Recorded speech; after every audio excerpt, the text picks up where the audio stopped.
nombre sea glorificado. Que tus ángeles, Señor, se sientan felices en tu casa. Y que tu palabra una vez más, Señor, llegue, trascienda, penetre el corazón de alguien a través de la transmisión o aquí en este recinto.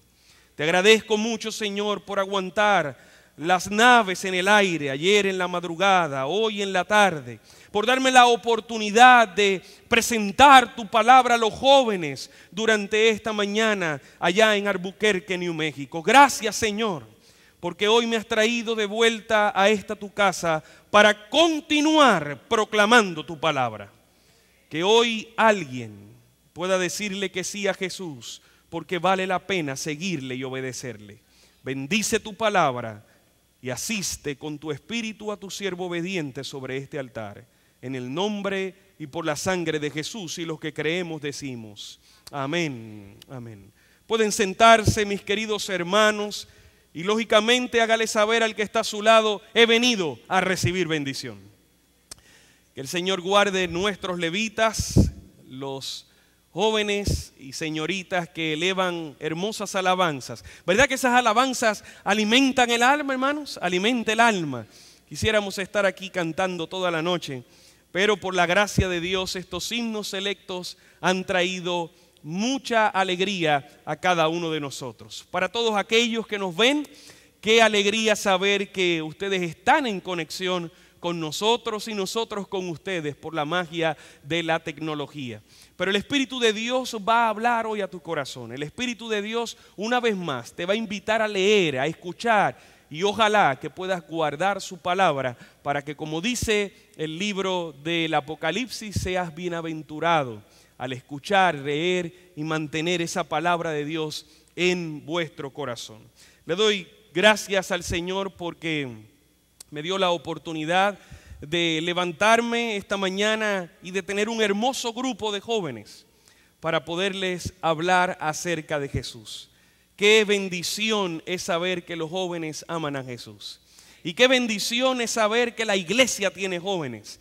Mañana, como bien dijo el pastor, habrá un momento especial de rededicación para nuestros jóvenes. Pero tengo que compartir con ustedes una lámina que desde muy pequeño observé en esos tremendos libros, las bellas historias de la Biblia.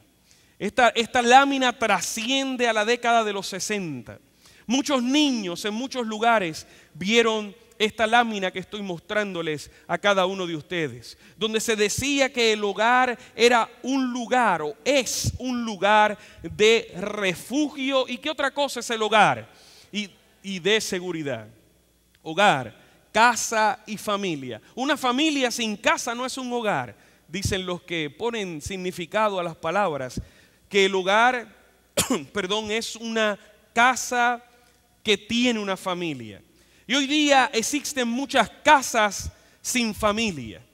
Hoy día cuando nosotros hablamos del hogar ya dejó de ser ese lugar hermoso de refugio, ese lugar hermoso donde los niños crecían con seguridad, donde los niños crecían con amor. Y alguno de ustedes está diciendo: no, pastor, todavía mi hogar es así. Siéntase privilegiado que su hogar posee amor, posee seguridad, y estoy más que seguro y celebro que si en su hogar hay amor, hay respeto, hay seguridad, es porque Cristo habita en su casa.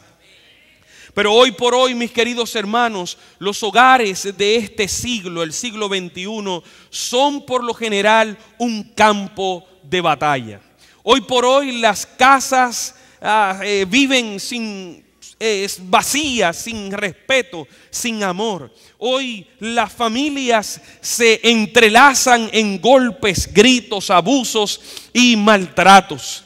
Hoy llegó el día cuando la Biblia había apuntado, donde una generación perversa, como víboras, se iba a rebelar contra los padres y los padres se iban a rebelar contra los hijos. Siguiendo las noticias internacionales ayer, me da mucha tristeza saber que en mi país una mujer ayer mismo fue arrestada por culpársele de que su niño de 4 años está desnutrido.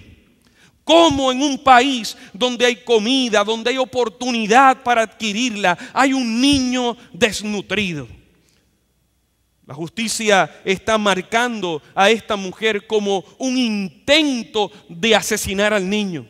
Lo fue asesinando poco a poco, restándole la comida.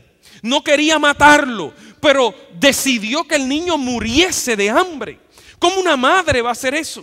Como hace unos años atrás, 1 a 1 hasta llegar a sus 5 hijos. Esta mujer de apellido Yates en la gran ciudad de Houston fue ahogando a sus hijos en la pileta o en la bañera.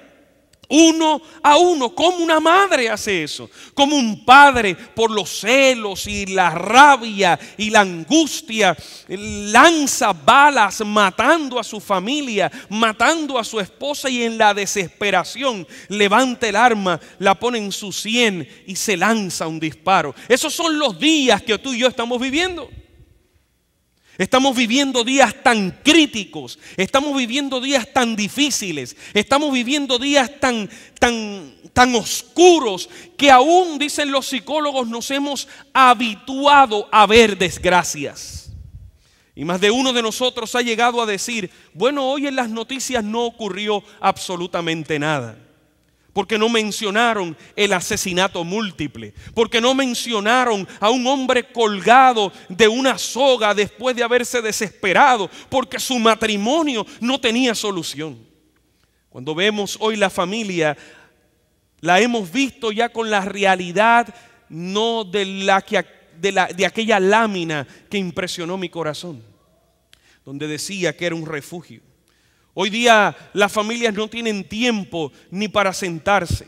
No hay tiempo, los niños comen porque alguien le lanza comida por el hueco de un restaurante, lo que nosotros llamamos un servicarro. No es otra cosa que un restaurante que le hicieron un hueco en una pared porque la gente no tiene ya tiempo para sentarse, y de ahí le lanzan la comida. Ya usted ni la pide, ya usted ni la decide, ya usted dice, dame el número 4, dame el número 5, y ahí le lanzan la comida. El padre paga la comida, la lanza para atrás, y allá van los niños comiendo, desnutriéndose. Cada uno de nuestros adolescentes vive más tiempo solo, sin sus padres, que acompañado. Y las horas que pasa acompañado, está sentado en una escuela, sin sus padres, porque sus padres y sus hermanos no asisten al mismo salón.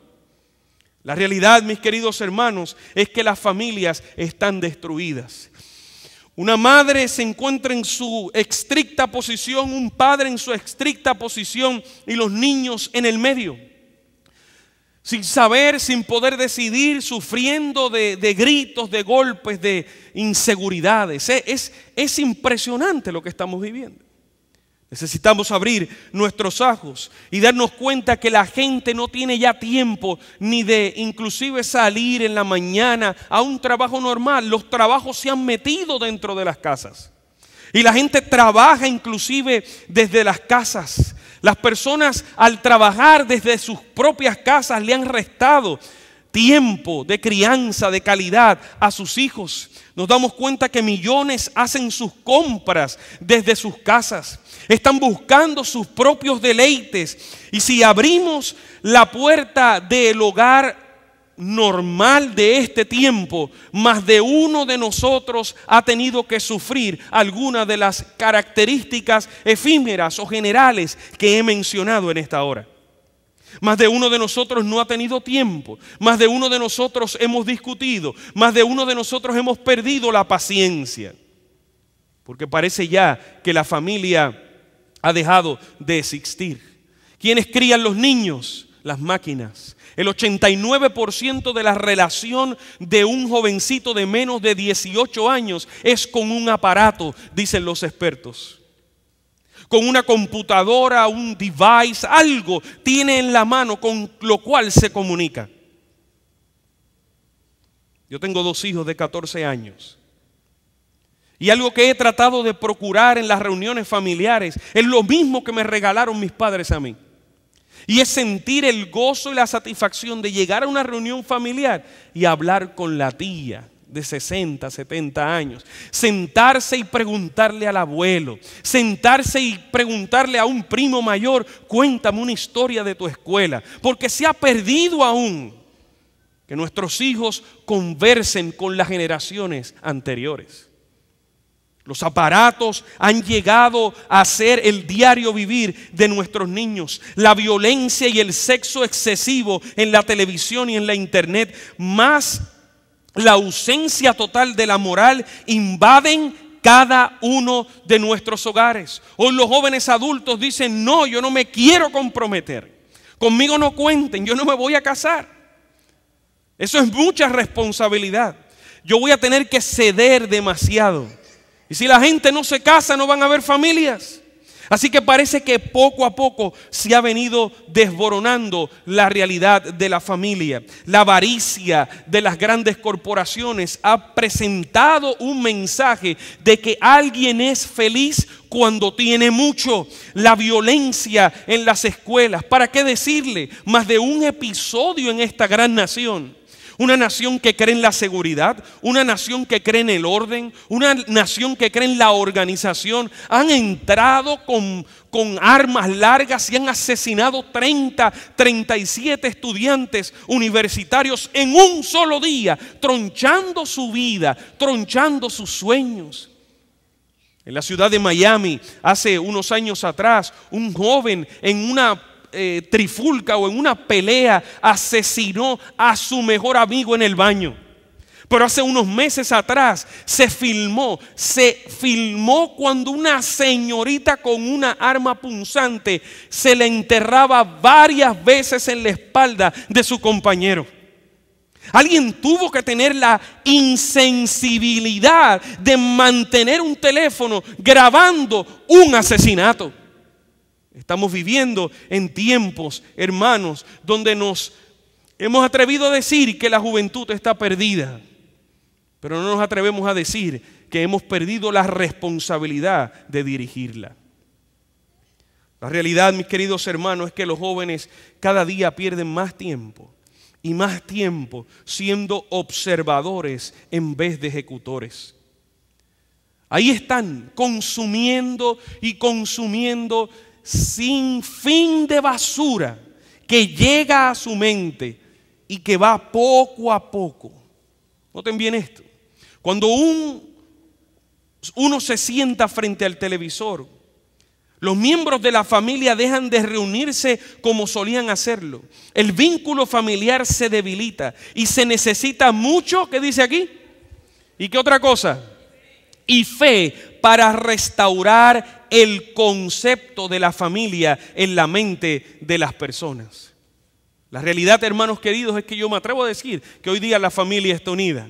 Claro que sí, frente al televisor. Hoy vemos nuestras casas y hay 5 celulares, 5 carros, 5 televisores y pronto las casas tendrán 5 y 6 puertas individuales. Ya la mesa del comedor ha pasado a ser otro monumento más, puesto ahí, nadie lo usa, se limpia y nadie se sienta, nadie conversa. Estaré yo hablando de cómo se ha ido deteriorando la moral. Sin una brújula moral seremos lanzados a un estado de confusión. ¿A dónde nosotros nos dirigimos? Y hay un concepto que quiero compartir con ustedes que se conoce como las psicotendencias. Hoy la sociedad coviolenta adora y a la misma vez condena la violencia y toda esta inmoralidad. Por un lado, usted no quiere en lo absoluto que su esposo se vaya con la secretaria de la iglesia. Usted con la secretaria de la oficina, con la secretaria, con el que pinta el mural de la ciudad. Usted no quiere que se junte con su compañero de trabajo o con su compañera de trabajo. Usted no quisiera que nunca su esposo abandone su casa, abandone a sus hijos por irse con otra mujer. Usted no quiere eso, pero usted lo ve cada día a través de una novela. Y este libro presenta que nosotros estamos consumiendo lo mismo que estamos rechazando. Ninguno de nosotros quisiera que una metralleta se vaciase en el pecho de uno de nuestros hijos. Pero vamos y rentamos una película, nos sentamos, cedemos nuestros sentidos y vemos y decimos, qué tremenda película, ¿viste cómo le explotaron el pecho al protagonista? En otras palabras, estamos consumiendo lo mismo que rechazamos. Rechazamos esa psicotendencia, menciona este autor. Rechazamos el adulterio, pero lo vemos en la novela. Rechazamos la violencia, pero la consumimos en la película. La realidad es que la sociedad le está faltando algo. Algo está fundamentalmente erróneo en nuestra sociedad. Los criterios morales que una vez eran sólidos ya parece que no existen. Los valores han entrado en una tremenda competencia. Las primeras planas de las más importantes revistas declara a este país como un país violento. Los adolescentes, un adolescente normal de 18 años, dicen los expertos, ya ha visto 200,000 actos violentos en la televisión, incluyendo 40,000 asesinatos. Las investigaciones demuestran la veracidad de la sentencia bíblica cuando la Biblia dice que observando, ¿qué cosa pasa? Somos ¿qué? Transformados. Cada día estamos viendo en la realidad lo que la misma sociedad adora delante de Hollywood. Es increíble cómo la violencia ha llegado a gobernar nuestros días. La Biblia, ¿dónde la hemos dejado? Lo importante de lo que vamos a hablar hoy es que nuestra sociedad ha dado la espalda a los estatutos de Dios. Proverbios capítulo 28, versículo 26 dice, el que confía en su propio corazón, ¿qué cosa dice la Biblia? Es necio. El que confía en su propio corazón es necio. El profeta Oseas dice, porque sembraron viento y ¿qué cosa cosecharon? Torbellino segarán. La violencia ha destruido no tan solo la familia. Ahora, ¿cómo tú y yo nos podemos proteger de los valores morales en un mundo totalmente inmoral? ¿Cómo nosotros podemos protegernos de toda esa inmoralidad, de todo ese desastre, de todo ese adebacle? ¿Cómo tú y yo nos podemos conectar con lo original y positivo, yendo en contra de una corriente que parece que nos va a llevar arrastrados? Vayamos una vez más al gran libro de Revelación. La palabra de Dios en el capítulo 14 del libro de Apocalipsis dice, y vi volar por en medio del cielo, ayuda a mi iglesia, ¿a quién? A otro ángel que tenía, ¿qué cosa?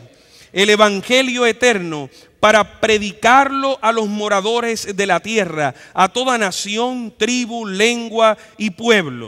Decía, temed ¿a quién? A Dios y dadle gloria, porque la hora de su juicio ha llegado. Y adorad a aquel que hizo, ¿qué cosa? El cielo y la tierra, el mar y las fuentes de las aguas. Temed a Dios y ¿qué cosa dice la Biblia?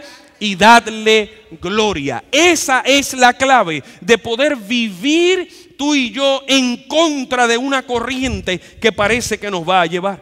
Estoy totalmente seguro que el que tiene a Dios dentro de su familia sí va a sentir los embates de vivir en una sociedad que va desbandada, pero tenemos esperanza de que la protección de nuestro Dios estará cubriendo nuestras familias. Tenemos la seguridad de que Dios va a cubrir nuestros hijos, nuestros matrimonios. Hablemos un poco de juicio.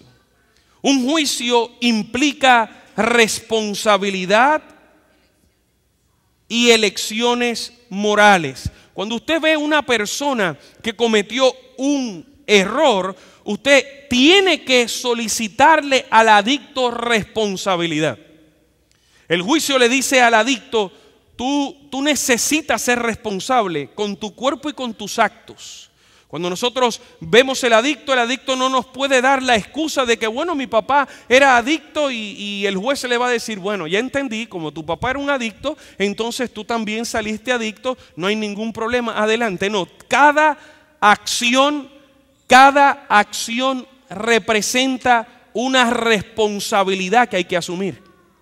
Así que el adicto, el que robó, el que se tuvo que encarcelar, tiene que enfrentar la responsabilidad de sus acciones.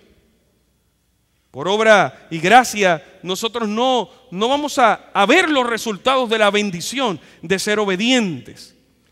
No podemos sentarnos y decir, bueno, Dios quiere lo mejor para mí y echar a un lado todos esos estatutos y mandatos que Él ha puesto para bendición de cada uno de nosotros. Vivimos en una sociedad que generalmente dice que no somos responsables de nuestras acciones. El juicio implica responsabilidad delante de cada acción. Y cuando tú y yo estemos delante de Dios en ese juicio final, necesitamos responsabilizarnos de cada una de nuestras acciones. Según nuestras obras seremos recompensados. Me gusta cuando la Biblia dice que esta es la obra en la cual yo debo creer, en la obra de que Jesucristo vino a la tierra a salvarme. Poner mi fe en Jesucristo me ayuda a entender la base, el fundamento de lo que para muchos ha sido algo confuso. Hablo de la ley. Muchos están mirando la ley como algo inclusive hasta imposible de observar. La ley tiene un propósito.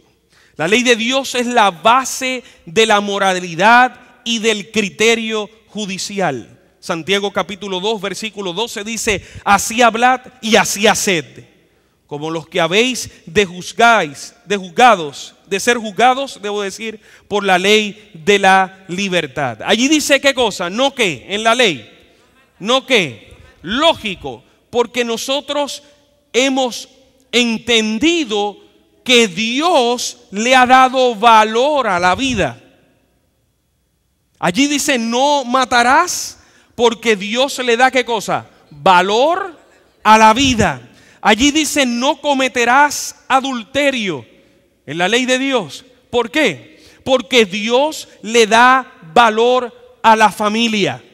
Si Dios no le hubiese dado valor a la familia, no hubiese estado expuesto en la ley de Dios, escrita con su propio dedo, no sobre un papiro, para que si se quemaba no supiésemos qué hubiese sucedido, no sobre la arena, porque hubiese venido las olas y se la hubiesen llevado, no sobre el viento, porque ahora, ¿cómo sabemos? Dios escribió con su propio dedo sobre roca, para que tú y yo entendiésemos que Él tiene estatutos. No robarás. ¿Por qué? Porque Él le da valor a lo que poseemos. Apocalipsis capítulo 11, versículo 19 dice, y el templo de Dios fue abierto en el cielo y el arca de su pacto se veía en el templo. En el templo de Dios, lo que Dios levantó para que el pueblo le adorara.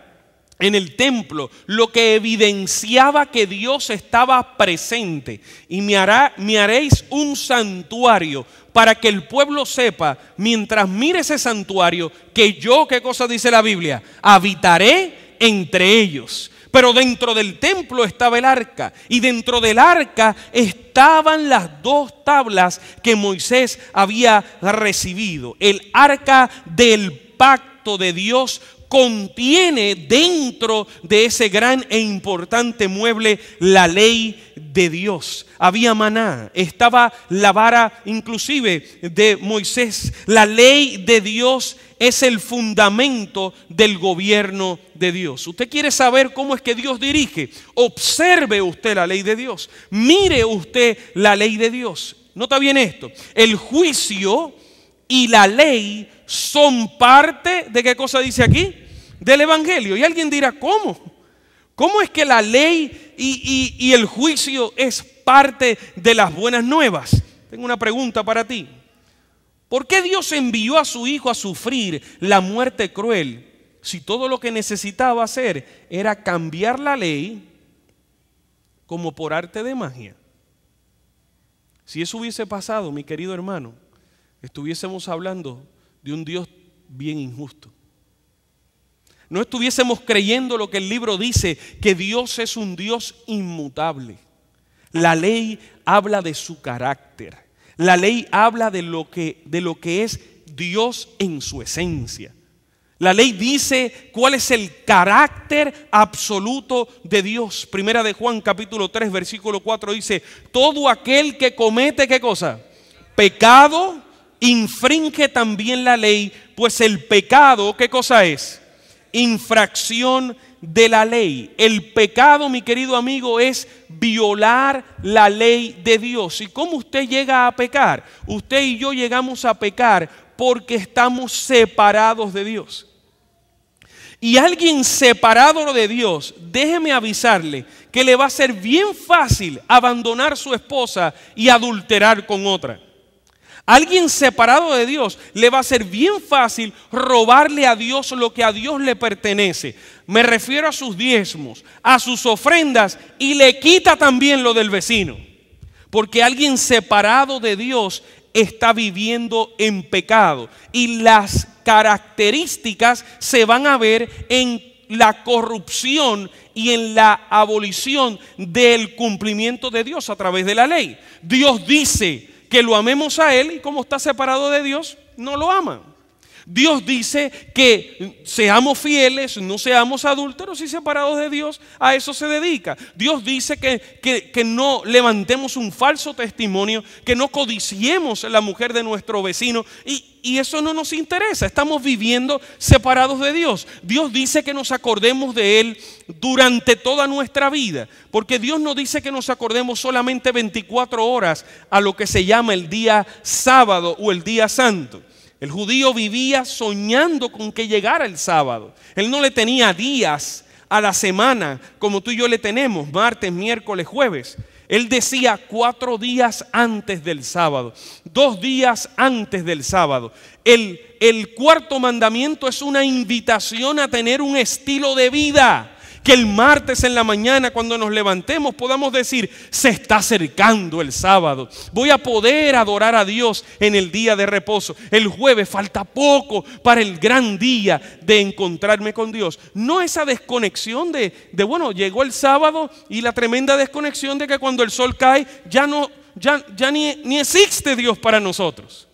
El que vive separado de Dios vive en pecado. Infringir la ley es vivir separado de Dios, pecando. La ley de Dios es su eterno criterio moral que revela el pecado y establece nuestra responsabilidad, como bien lo dice Apocalipsis. Volviendo al tema de la familia, hermanos queridos, seguirán creciendo niños y niñas desbandados en la vida hasta que no haya un padre, hasta que no haya una madre que asuman la responsabilidad de criarlo. Seguirán habiendo niños desbandados, seguirán habiendo niños desenfocados, jóvenes sin propósito en la vida. Hay que asumir una responsabilidad. La ley de Dios es el camino a la libertad y a la felicidad genuina. Alguien que diga amén a eso. No le tenga miedo a lo que Dios ha pronunciado, porque hasta el día de hoy todo lo que Dios pronuncia es para beneficio de sus hijos. Y es una bendición, mi querido hermano, serle fiel a una esposa, a un esposo. Es una bendición usted no tener que levantar un falso testimonio de nadie. Debe ser terrible usted bajarle la mirada a alguien de quien usted está hablando. Debe ser terrible adorar muchos dioses. Que usted se levante en la mañana y hay 5 dioses ahí solicitándole cosas. Por eso la ley de Dios dice que debemos adorar a un solo Dios, y a este, el verdadero. Es una bendición poder guardar el día de reposo, cuando la gente hoy trabaja y ni tienen tiempo para adorarlo. Es una bendición guardar ese cuarto mandamiento.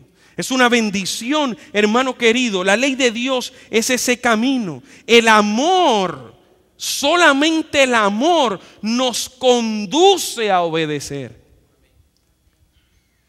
El que vive enamorado de Jesús se deleita, dice la Biblia, en obedecer a Dios. Es un gozo obedecerle. Es una bendición obedecerle. La Biblia habla en el Nuevo Testamento de una palabra que la han transliterado al castellano, al español, como esclavo, siervo, diácono. Esa es la palabra.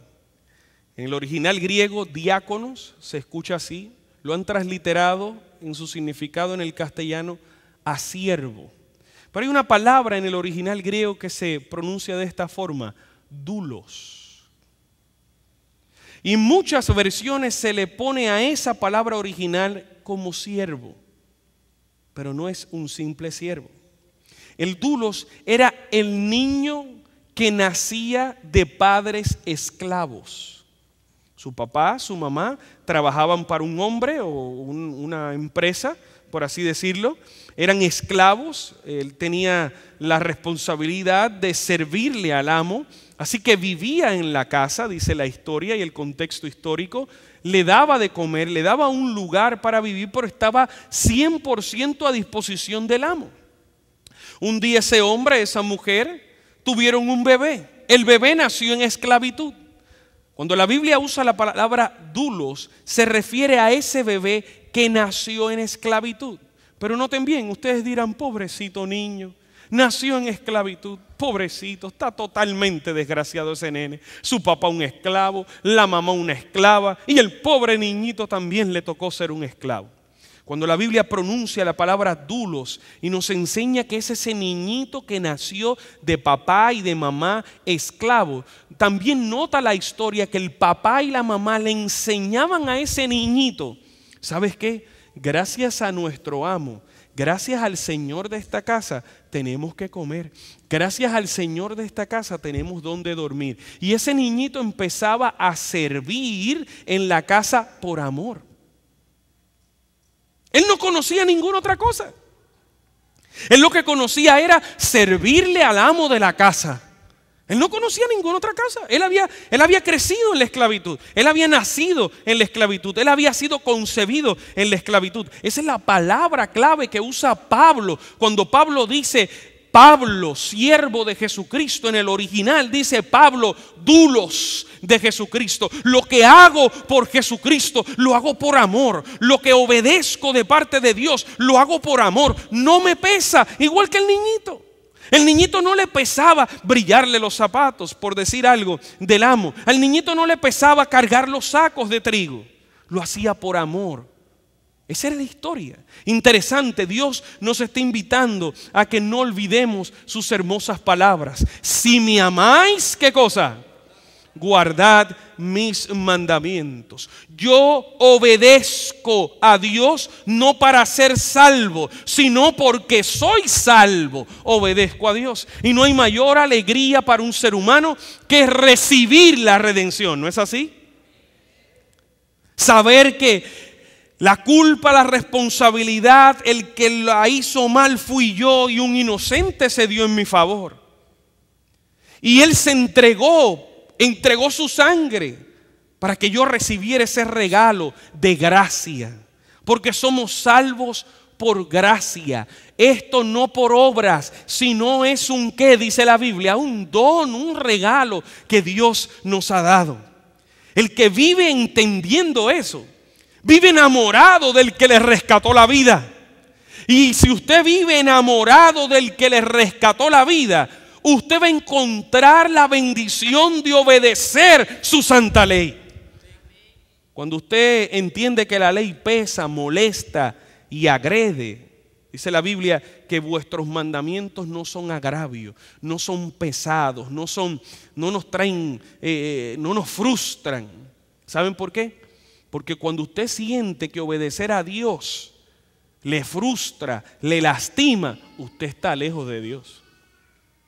Usted está tratando de hacer lo que Dios le está pidiendo sin estar enamorado de Él.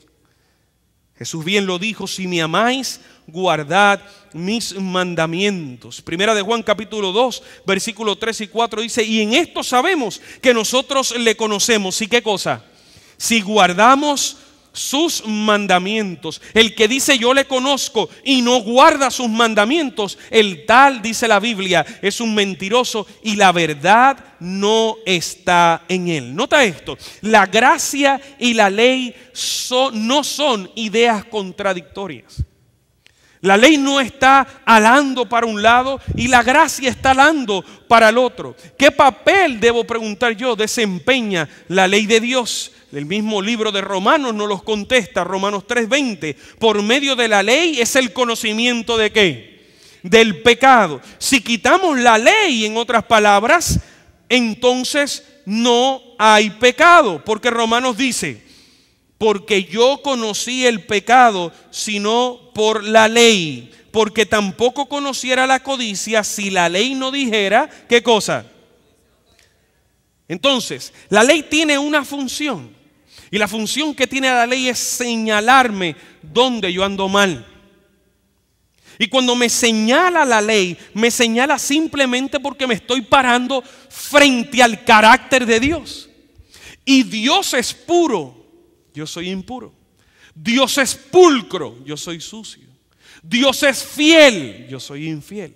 Y cuando yo me paro frente al carácter, esos estatutos que Dios ha pronunciado, me doy cuenta que ando mal. Pero la ley inmediatamente me invita a buscar a alguien que te ayude. Mira a ver quién te puede ayudar. Porque por ti solo, por tus propios méritos, tú no vas a poderte parecer a Él. Tú no vas a poder llegar a esa altura. Tú vas a seguir adulterando, tú vas a seguir mintiendo, tú vas a seguir en los sinsabores de la vida sin tomar tiempo para adorarle en espíritu y en verdad cada sábado. Busca ayuda, busca a alguien, y ese alguien es Jesús. Así que cuando yo miro la ley, me doy cuenta del carácter de Dios, y la ley me invita: busca un sustituto. Corre hacia un sustentador. Busca quién cumplió esto y te puede representar. Entonces no podemos nosotros poner la ley en un lado señalándonos. ¿Y cuántos seres humanos en el cristianismo he visto frustradísimos porque han querido guardar la ley sin vivir enamorados de Jesús? Se frustra cualquiera. Cuando la ley, el propósito que tiene es que nosotros corramos donde Jesús, nos demos cuenta que no importa si estamos trabajados o cargados, Él nos recibe. No importa si estamos sucios, Él nos recibe. No importa si traemos todas esas manchas de pecado, Él nos recibe, nos limpia, nos enamoramos de alguien que salvó nuestra vida y por amor a Él guardamos sus mandamientos. Con razón Jesús dijo: si me amáis, si ustedes se enamoran de mí, les aseguro que guardarán mis mandamientos. ¿Qué papel entonces desempeña la gracia? La Biblia misma dice en Efesios capítulo 2, versículo 8 y 9, porque por gracia, ¿qué cosa? Sois salvos por medio de ¿qué? De la fe, y esto no de vosotros. Y voy a leerlo una vez más. Y esto no de vosotros, pues es que es un regalo de Dios. La gracia significa que de Dios proviene la misericordia, que de Dios proviene el perdón. Alguien que diga amén en esta noche. Que de Dios proviene el poder y que de Dios proviene el amor. Eso es gracia. Todo proviene de Él. Y está disponible para un débil pecador como yo. Cualquiera vive enamorado de Jesús. Cualquiera vive enamorado de Jesús. Cuando mi vida no costaba nada, cuando no importaba nada, corrí donde Jesús y hubo alguien que me aceptó. Hubo alguien que para Él fui perfume. Hubo alguien que me dijo: tranquilo, yo te perdono, no lo vuelvas a hacer más, quédate aquí a mi lado. ¿Acaso la gracia, mis queridos hermanos, elimina la ley de Dios? Ahora porque he sido salvo y conocí la verdad y la verdad me hizo libre, ¿voy a usar la excusa de ser libertino? Esas son dos cosas diferentes. El que conoce la verdad, la Biblia lo declara como libre, pero no libertino. La Biblia nunca ha declarado a alguien libertino por abrazar a Jesús. Jesús sí nos hace libre de la culpa, nos hace libre del dolor, nos hace libre de la angustia, pero libertinos para llevarle la contraria a su carácter. Ese no es Jesús. Eso es un deseo egoísta, eso es un deseo propio y eso es una conclusión propia del corazón de un ser humano. Claro, yo conocí a Jesús. Ahora me puedo fumar todos los cigarrillos si Él me lo perdona. No, yo conocí a Jesús. No hay problema, Él me perdona así como estoy. He convivido 7 años con esta mujer. Y bueno, eso de casarnos como que no va conmigo, pero Jesús me ama, no hay ningún problema. La realidad es que el que conoce la verdad se da cuenta y encuentra la respuesta en la misma Biblia. Claro que no, que la gracia no elimina la ley. Romanos dice, luego por la fe, ¿invalidamos la ley? En ninguna manera, sino que confirmamos, ¿qué cosa? Porque enamorado de Jesús es un placer guardar el sábado, ¿sí o no? Enamorado de Jesús es un placer seguir siendo fiel en tu matrimonio. Enamorado de Jesús, tú sabes que la vida vale y no vas a matar a nadie, ni con la lengua ni con una pistola. Enamorado de Jesús, nosotros llegamos, dice la Biblia, a obedecer sus mandamientos. Yo agradezco a Dios que cuando Jesús vino a esta tierra no dijo, bueno, Pagán, yo quiero que tú sepas una cosa, guarda los mandamientos y después yo me enamoro de ti. Porque si Jesús hubiese dicho eso, yo hubiese estado perdido, totalmente perdido. Si la condición para enamorarme de Jesús hubiese sido por mis propios méritos guardar los mandamientos, no lo hubiese logrado. Pero esa gracia que llegó a mi corazón, esa oportunidad que Dios me dio de ser aceptado, me ha hecho comprender que la ley es una bendición. La ley, hermanos queridos, es una bendición. Hablemos un poquito acerca de una historia famosa. Yo me imagino que ustedes ya la conocieron. Inclusive es una ilustración que quiero compartirles para que podamos ver un poquito más lo que es la gracia. Inclusive ayer mismo estaba Pastor Viloria casi pasando por esta tremenda experiencia, pero al revés. Dice la historia que un evangelista iba tarde para conducir su campaña. Iba tan y tan tarde, en este caso yo ya había conducido la campaña, iba bastante apretado para montarme en el avión. Gracias al Señor lo logré.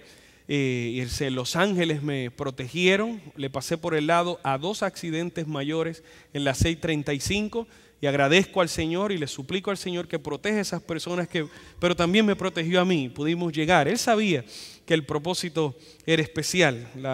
El hombre que estaba a mi lado a eso de las 12:45 de la madrugada, en la hora de aquí de Texas, vio cuando el avión estaba descendiendo. Los que han visitado la gran ciudad de Albuquerque saben que está forrada por tremendas montañas. El clima no estaba bastante favorable, así que el avión empezó a volar. Para eso son los aviones, ¿verdad? Y empezó el piloto a hacerlo volar y yo vi al hombre que estaba a mi lado que le faltaba la fe. Le faltó la fe y empezó a sudar.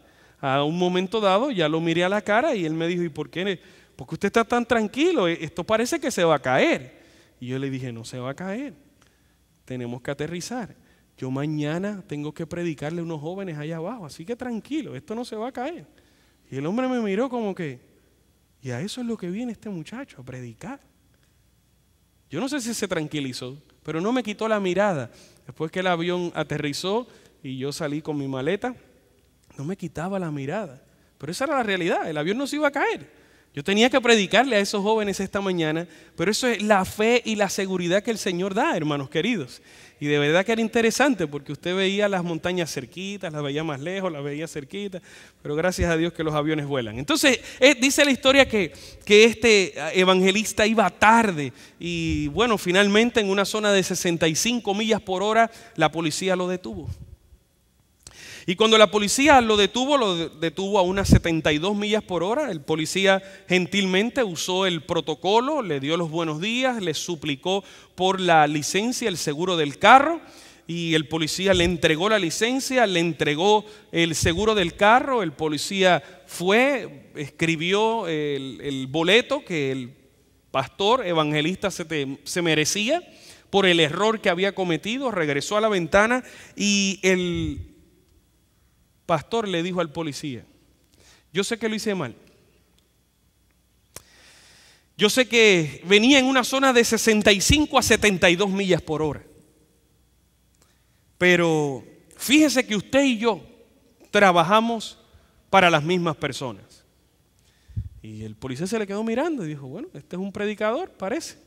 Dice: yo soy un pastor. Oh, usted es un pastor a 72 millas en zona de 65. Usted no está dando un buen testimonio. Dice: sí, pero usted y yo trabajamos para las mismas personas. Dice: ya me ha dicho eso 2 veces. ¿Por qué usted me está diciendo que trabajamos para el mismo propósito? Bueno, fácil. Yo invito a la gente a que sean obedientes y usted los hace ser obedientes. Así que usted y yo estamos en el mismo negocio. El policía se le quedó mirando y le dijo: pastor, usted predica la gracia, ¿verdad? Y el pastor le dijo: sí. ¿Y qué es la gracia para usted? Bueno, la gracia para mí es que yo me merezco el boleto, pero usted me lo perdone. El policía rompió el boleto y le dijo: siga predicando la gracia y use esto como una evidencia más. Eso es gracia. Nos merecíamos un tremendo boleto porque nos pasamos más de 65 millas. Pero Dios en su misericordia, a través de la sangre de Jesús, ha roto ese boleto. Y nos ha dado la oportunidad no de ser encarcelados, sino de continuar libres, pero no nos invita a ser libertinos y seguir corriendo de la misma forma. Ahora, enamorados de Él, nos invita a que guardemos sus mandamientos. Mateo capítulo 5, versículo 17 dice: no penséis, dijo Jesús, que he venido ¿para qué? Ley o los profetas, no he venido para abrogar, sino ¿para qué? Para cumplir. Romanos capítulo 6, versículo 14 dice: porque el pecado no se enseñoreará de vosotros, pues no estáis bajo la ley, sino ¿bajo qué? Bajo la gracia. ¿Qué significa entonces estar bajo la ley? Es recibir la impresión de ese tremendo carácter de Dios y correr hacia Cristo para que Cristo entonces nos asista. Entonces, ¿qué significa estar bajo la ley como método de salvación? Que cuando yo miro la ley me doy cuenta que soy insuficiente de poderla observar sin Cristo. Y cuando corro hacia donde Cristo, hallo la salvación, me enamoro del Redentor, me enamoro del que limpió mis pecados y claro que vuelvo a mirar la ley, ahora con Jesús de la mano, y pasa a ser una gran bendición. No trates de seguir la ley sin Jesús. ¿Qué significa entonces estar bajo la gracia? Sencillo. Bajo la gracia es estar bajo un significado que significa que he recibido y he aceptado, ¿qué cosa? El perdón, y estoy lleno entonces ahora de su poder. La ley revela nuestra necesidad. Es como un espejo. Eso me lo dijeron a mí desde muy chiquitito y nunca se ha salido de mi corazón. La ley es un espejo. Usted se levanta en la mañana. Espero que usted no sea como mi tío. Mi tío decía que para llegar temprano a la escuela se ponía el uniforme, se peinaba, se amarraba los zapatos y se acostaba temprano. Yo sé que cuando usted se levanta, al igual que yo, bueno, en mi caso ya los pelos que me quedan, usted llega al espejo y dice: yo tengo que peinarme. Cuando usted llega y mira, yo tengo que mirar un poco el sol, me he levantado demasiado de hinchado, demasiado de arrugado. El espejo es cruel, pero el espejo es sincero. El espejo dice lo que es. Y la ley dice lo que es. Cuando nosotros miramos la ley, es un reflejo de mi necesidad. Yo miro ese carácter, miro a Jesús, miro el carácter de Dios y me doy cuenta todo lo que tengo que cambiar. Pero por mis propios méritos no lo voy a poder lograr. Necesito aferrarme de Dios. El Salmo número 19, versículo 7 dice: la ley de Jehová, dice la Biblia, ¿qué cosa? Es perfecta, como un espejo que convierte el alma. La ley me invita a correr hacia Jesús, y Jesús con su sangre me bendice para poderla guardar. Quiero hablarles un momento acerca de un espacio en el Nuevo Testamento con un tremendo abogado que se acercó donde Jesús y le hizo la siguiente pregunta: Maestro, ¿cuál es el gran mandamiento en la ley? Y Jesús contestó: amarás, dice la Biblia, ¿a quién? Al Señor tu Dios con todo tu corazón y con toda tu alma, ¿y con qué? Y con toda tu mente. Este es el primero y grande mandamiento. El segundo es semejante: amarás a tu prójimo como ¿qué? Como a ti mismo. De estos dos mandamientos depende toda la ley. ¿Qué fue lo que Jesús contestó en ese momento? De estos dos mandamientos depende toda la ley. En otras palabras, la ley completa está resumida ¿en qué cosa? En amor. Amar a Dios y ¿qué cosa? Además de amar a mi prójimo. El que dice que ama a Dios y aborrece a su hermano, ¿qué dice la Biblia? Eso es un mentiroso. Ese no ama a Dios. Por eso aborrece a su hermano. La realidad es que amar a Dios nos invita a amar a nuestro prójimo, debo decir. Dios nos invita a amarlo a Él, y amándolo la ley toma efecto en el testimonio entre nuestros hermanos. Guardar la ley de Dios como la recibió Moisés no esclaviza, sino que nos libera de la esclavitud. ¿Alguien dice amén a eso? La ley no esclaviza. El enemigo se ha encargado, recuerden que lo del enemigo es decir mentiras. El enemigo se ha encargado de decir que la ley es un tremendo problema en la vida de seguir a Jesús.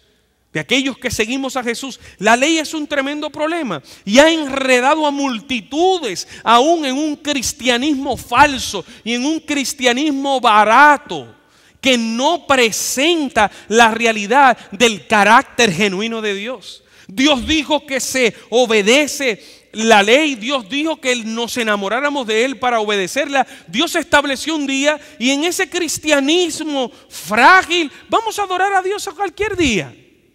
En ese cristianismo frágil las familias se entremezclan, se dejan, se vuelven a casar y parece que el carácter de Dios es un carácter vacilante. Parece que el carácter de Dios es un carácter que no es inmutable, como dice la palabra del Señor.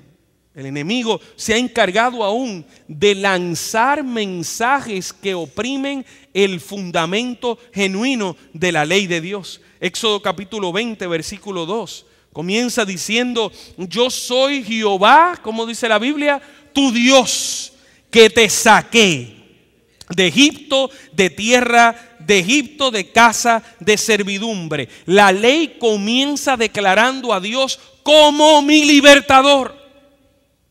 El punto principal del libro de Apocalipsis es que el libro de Apocalipsis es la revelación, ayúdame iglesia, ¿de quién? De Jesucristo. Y el punto de la ley de Dios es que fuimos libertados por Jehová. Y el que es libre, que ha conocido la verdad, y la verdad es Cristo, experimenta la bendición de obedecer. Hermanos, obedecer es una bendición. Ustedes no se imaginan las alegrías y las satisfacciones que yo pasé mientras vivía con mis padres y era un jovencito obediente. pegaba chicles en los bancos, pero era obediente. Un día les voy a explicar por qué pegaba chicles en los bancos. Les voy a decir un poquito ahora, porque yo veía que los adultos del coro de la iglesia masticaban el chicle aquí. Y si ellos lo masticaban aquí, ¿por qué yo no lo podía masticar allá? Interesante. Los jóvenes observan muchas cosas. Y los que se bajaban de aquí masticando el chicle venían y me regañaban a mí porque desde aquí me veían masticando. Interesante. Y cuando ya yo los veía venir, hermano querido, mi papá me había enseñado que el sobre de diezmo ni la literatura de la iglesia se usaba para pegar un chicle. Y he visto adultos también haciendo eso. Y en mi nerviosismo de 13, 12 años hacía así, ¡pap!, y lo pegaba en el banco. Porque ahí venía alguien que yo había visto masticando chicle y no me atrevía a decirle nada. Ya el tiempo pasó, bien lo dijo el pastor. Ahora sí, los miro a la cara y les digo, vivan por ejemplo delante de los jóvenes. Interesante. Pero la clave de los 10 mandamientos va más allá de un chicle. La clave de los mandamientos, sin ofender la sagrada palabra de Dios. Déjenme regalarle esto. La clave de los mandamientos va más allá de 10 preciosas joyas de instrucción. La clave de los mandamientos, hermano querido, va más allá de vivir estrictamente, de vivir oprimidos, un cristianismo mecánico. La clave de los mandamientos, el punto central y la esencia de los mandamientos es que Jehová nos libertó. Nos declaró libres. Las cadenas, los golpes, los gritos, los azotes del soldado, ya el pueblo no lo tenía que resistir más. Dios tomó el pueblo, lo sacó. Más de uno dijo, mira dónde nos traíste, al desierto. Pero no se dieron cuenta que cambiaron las cadenas por la experimentación de ver un mar abrirse y caminar toda una madrugada, llegar al otro lado, sanos y salvos. Y lo que Dios dijo, estos caballos que ahora veis, nunca jamás los volveréis a ver. Y muchos arqueólogos a través de las épocas han tratado de encontrar, y Dios dijo que no los iban a ver. No los iban a ver, ni los van a ver. Se olvidaron que cambiaron las cadenas por el milagro del maná, los golpes, porque pudiesen caminar y sus sandalias no se gastasen y sus ropas. El punto de los 10 mandamientos, mis queridos amigos, es que Jehová nos libertó. Y ese mensaje, cuando entra al corazón de los hijos y las hijas de Dios, brota, hermano querido, brota, mi querido amigo, brota el deseo de obedecer por amor. Si todavía tú no has comprendido el porqué de los 10 mandamientos, es porque vives separado de Jesús. Es porque no te has enamorado del mismo que las escribió. Que no se te olvide que Dios fue el que escribió, y Dios con nosotros, Emanuel, fue el que murió.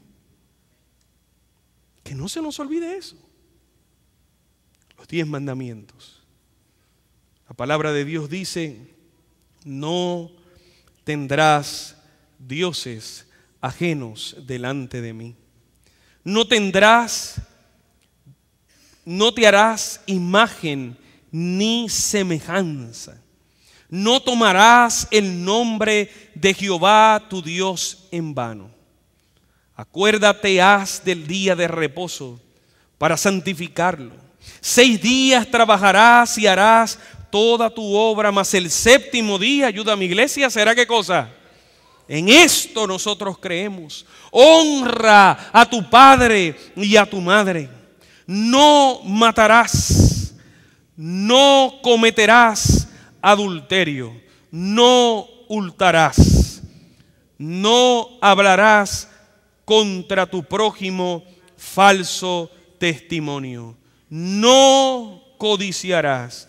Los 10 mandamientos, una bendición para aquellos que creemos en Jesús. Debe ser terrible vivir en contra del carácter de Dios. Debe ser algo sumamente terrible vivir en contra del carácter de Dios, cuyo gobierno está establecido en base al amor. Es que nosotros mismos buscamos la forma de autoculparnos, nosotros mismos buscamos la forma de no sentir el júbilo y la alegría de estar enamorado. Hermano, cuando usted está enamorado, usted hace cosas increíbles. Yo no sé si usted sabe lo que es una bicicleta de tamaño 16. Pero le estoy hablando de un cuadro de hierro más o menos así chiquitito. Es la bicicleta para niños. Todavía hoy yo me estoy poniendo así pensativo en uno de esos días. Y digo, ¿y cómo fue que yo estuve 3 horas y media en la bicicletita de mi hermanito, cruzando varias avenidas en el área metropolitana, con una mochila en mi espalda? 3 horas y media. Y cada vez que paso por esa avenida yo digo, ¿cómo fue que yo logré esto, Dios mío? Para llegar a casa de Ivette y visitar a Ivette. La respuesta es fácil. Porque andaba enamorado más, que dice mi abuelo, que la cabra de Genaro. Enamorado, hermano, usted hace cosas increíbles. El pedal era cortito. Así que ustedes se pueden imaginar. Al pasar la primera hora, ya yo había pedaleado 1 hora y posiblemente más de 2.575.000 veces había hecho esto. Y ya pasó la segunda hora y pasó la tercera hora. Cuando llegué a la casa de Ivette, abrí la manguera del agua y me la pegué así por la cabeza. Me le eché en las rodillas, yo no sé cómo. Aquel día era para que yo dejara de caminar por el resto de mi vida. Me le eché, eso que yo no lo haga ahora, yo ni me puedo sentar en una de esas bicicletas. Y entonces ahí me estaba, cuando de repente mi prometida miró por la ventana, sintió que había una pluma abierta, un chorro estaba sonando, y cuando se miró dijo, ¿pero qué tú haces aquí? Claro, me dijo, tú estás loco, pero vamos a ponerle en edición familiar. Dice, oye, ¿pero qué tú haces aquí? Y yo con una sonrisa, muriéndome del cansancio, le decía, traje una mochila aquí, pídele permiso a tu mamá, no me saludes ahora, mira cómo estoy. ¿Pero cómo tú viniste caminando? No, vine en esa bicicleta. Y ella miró así la bicicleta y dijo, ¿desde tu casa? Y yo digo, sí. Y ahora paso por las mismas avenidas en un carro con aire acondicionado y ni soporto el viaje. No por Ivette, el calor, no por Ivette, por el calor terrible que hace en el país. Enamorados hacemos cosas increíbles. Vale la pena enamorarnos de Jesús, porque Salmos dice que las obras de sus manos son ¿qué cosa? Verdad y juicio. Fieles son todos sus mandamientos, afirmados eternamente y para siempre. Para siempre, ¿qué cosa dice la Biblia? Ha ordenado su pacto. Te regalo lo siguiente. Satanás perdió el cielo por ser desobediente. Adán y Eva perdieron el Edén por la desobediencia, por lo cual dice Hebreos, este es el pacto que haré con la casa de Israel. Después de aquellos días, dice el Señor, pondré, ¿qué cosa? Mis leyes en la mente de ellos, y sobre su corazón las escribiré, y seré a ellos por Dios, y ellos serán mi pueblo. Dios tendrá, hermanos queridos, al fin del tiempo, un pueblo. Al fin del tiempo existirá un pueblo. Y ese pueblo tiene características. Y Apocalipsis dice, el capítulo 14, el verso 12, aquí está, ¿qué cosa? La paciencia de los santos, los que guardan, ayuda a mi iglesia, los mandamientos de Dios y tienen la fe de Jesús. Bienaventurado, bienaventurado los que lavan sus ropas para tener derecho al árbol de la vida y entren por las puertas en la ciudad. No me quiero ir de aquí sin hablarles de esta lámina que encontré en una enciclopedia. Este es el gran evangelista reconocido a través de todos los tiempos, el señor Dwight Moody. Un hombre inclusive que un día a través de la radio llegó a decir: en el día de mañana voy a decir cómo pueden ser salvos. Y esa noche fue el gran incendio de Chicago, donde mucha gente murió sin saber cómo pudieran ser salvos. Al otro día Moody predicó en la radio pidiéndole disculpas a los familiares de todos los que habían muerto sin saber cómo alcanzar la salvación. Yo no quiero que hoy eso vuelva a pasar. Así que déjame decirte claramente que la salvación está en Cristo Jesús. Y todo el que creyere y fuere bautizado, dice la Biblia, ese será salvo. Mas el que no creyere será condenado. Pero bajo esas carpas impresionantes de la época, una señora llevó a su niño a conocer el gran predicador Moody. Y dice los anales de la historia, de las memorias de este gran evangelista de la historia, que la señora pudo atravesar la multitud hasta llegar a la parte de atrás, donde después que ya el pastor había terminado el sermón, quería saludar al pastor personalmente y trajo al niño para que el niño le diera la mano. Cuando finalmente ya estaba frente al reverendo Moody, la mamá le dijo: pastor, yo he llegado hasta aquí, quizás estoy interrumpiéndole, pero yo quiero que mi niñito lo salude. Yo quiero que usted conozca a mi niño. Y el pastor le extendió la mano y le dijo: papito, ¿cómo tú estás? Y el niño le dijo: no, papito, pero dame la mano, ¿cómo tú estás? Y el niño miró al pastor y le dijo: no. Y la mamá, imagínense, después que yo he traspasado toda esta gente, he llegado hasta donde nadie entra, tengo al pastor Moody de frente, este niño me ha dicho más de 20 veces que quiere conocer al predicador, que lo ve desde lejos, que la carpa está muy llena, finalmente llego aquí, ahora el niño no lo quiere saludar. ¿Qué niño más malcriado eres?, pensaba la señora. Y le dijo: pero papito, dale la mano al predicador, tú lo querías saludar. Y los que pintaron esta historia remontan al niñito con la mano atrás y diciéndole al pastor: no, yo no te voy a saludar, yo no te voy a dar la mano. A lo que entonces el pastor, usando su sabiduría, miró al niñito y le dijo: ¿qué tienes en la mano que no quieres soltar? Y la historia dice que el niñito le enseñó las manos al predicador Moody y le enseñó varias canicas que él había traído ese día al culto. Y mientras él predicaba, él estaba jugando con las canicas. Y el predicador Moody lo miró y le dijo: hasta que no sueltes tus canicas, no me vas a poder dar la mano. Finalmente el pastor oró por el niño y se fue. Este es el hombre que escribe la historia. Un hombre que desde muy pequeño llegó a comprender que hasta que no soltemos lo que traemos, no nos podemos quedar con la gran bendición que proviene de Dios. La bendición de los mandamientos es libertad.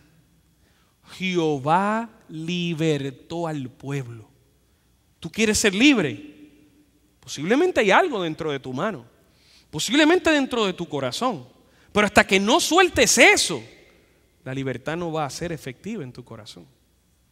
Si tú todavía sigues amarrado a no, tengo que ser yo el que me tengo que portar bien, yo mismo voy a seguir lastimando con un martillo de recuerdo mi mente, mi corazón, hasta que yo no me enderezca, yo no seré apto de ser ese cristiano, no estaré preparado. Le dice el enemigo a mucha gente: tú no estás preparado para poderte entregar. Y así seguimos metiendo información innecesaria cuando Dios nos libertó por gracia. Pero hasta que no sueltes posiblemente esas canicas que traes en la mano, no vas a poder experimentar la bendición que es ser salvo en su nombre y la bendición de obedecer por amor. La ley, mis queridos hermanos, es una tremenda bendición. Cuando miremos la ley, recordemos que la ley refleja el carácter del que me salvó. Vamos a orar. Querido Padre, en esta hora te suplico que tu palabra haya caído en terreno fértil y que, oh Dios, por tu gracia y por tu misericordia, dé fruto para la vida eterna. Te amamos y esperamos que pronto regreses. En el nombre y por la sangre de Jesús. Amén. Amén. Ponte sobre tus pies y vamos a cantar un día le podremos ver. Agradecería al grupo de alabanza que me acompañase una vez más y que cantemos juntos un día esa hermosa melodía.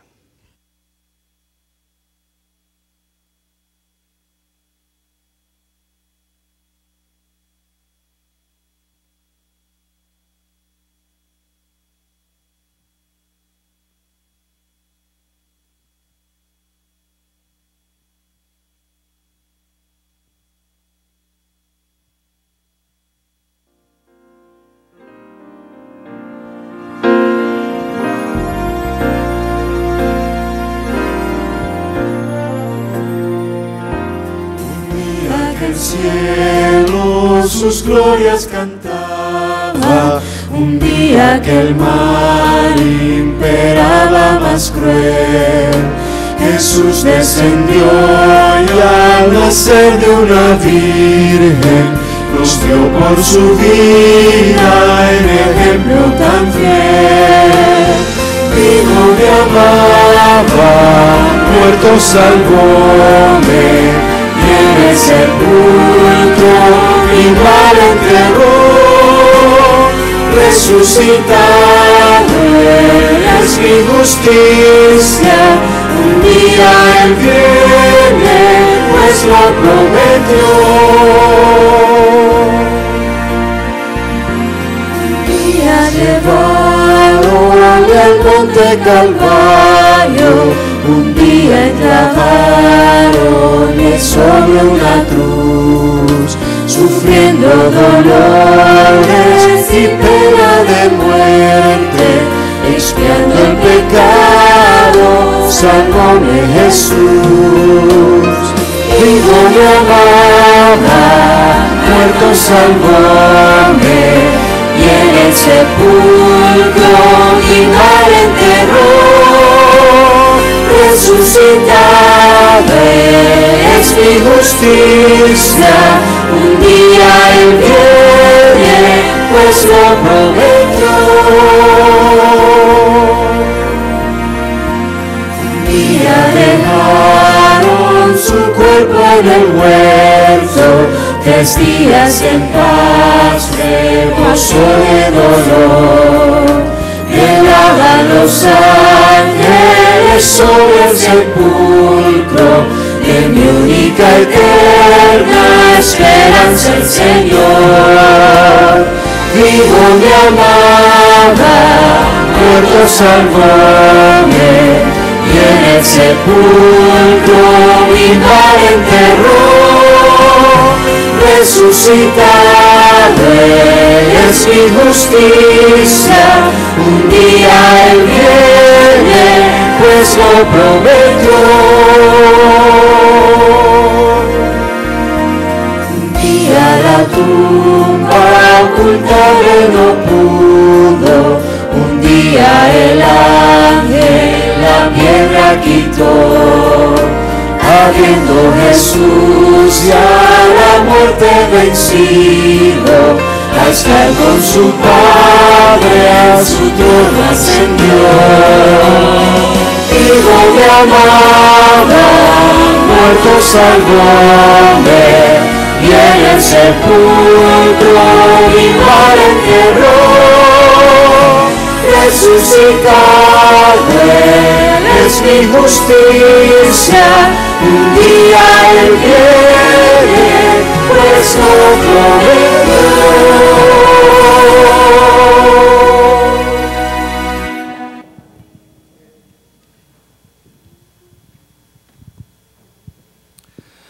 Querido Padre que estás en los cielos, esta noche nos hemos gozado, hemos disfrutado de esta presentación, hemos podido escuchar acerca de tu santa ley y del deseo que tú tienes de escribir esas leyes en nuestros corazones para que nosotros podamos vivir en armonía con tu santa ley. Pedimos, Señor, que nos ayudes, agradecemos porque solamente podemos ser salvos por medio de la gracia, por la fe en lo que Jesús hizo por nosotros en el Calvario, y agradecemos, Señor, porque una vez que hemos sido salvos, tú pones esas leyes en nuestro corazón y pones el deseo y también la fortaleza para poder caminar en tus leyes, para poder obedecer tus mandamientos.